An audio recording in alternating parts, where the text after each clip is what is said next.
Je l'annonçais à l'ouverture de cette édition, confirmée pour ce 30 mars. Les élections législatives nationales et provinciales à Yumbi, Beni, Butembo doivent se dérouler sans aucun problème. Une délégation politique et technique de la Commission électorale nationale indépendante est dans le Nord Kivu en vue d'évaluer les espaces, surtout techniques, de ces élections. Le président de la CENI, Corneille Nangaa, va également rencontrer les parties prenantes à ce processus pour des discussions liées à l'organisation des scrutins dans cette partie du pays.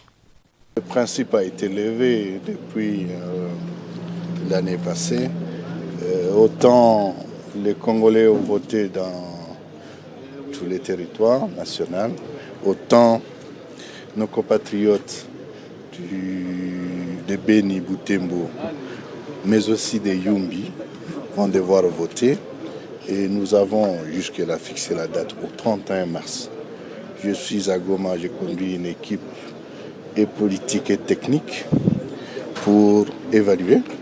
Nous allons nous rendre à Beni et à Butembo pour évaluer les aspects surtout techniques, préparation technique, préparation de machines à voter, comment on va déployer, ceux qui étaient déjà recrutés, comment on va les former,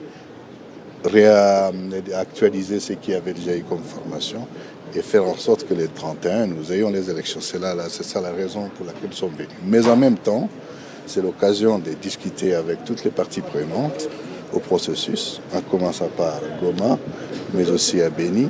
La même équipe a été envoyée à Yumbi pour ce qui concerne la province de Maïndoum.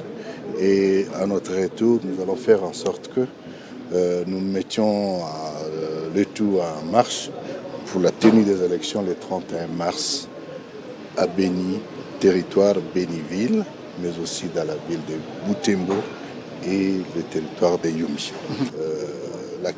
Ce qui se passe au niveau de Beni Butembo, nous compatissons tous et nous voudrons, pour ce qui concerne la maladie à virus Ebola, féliciter les équipes de riposte.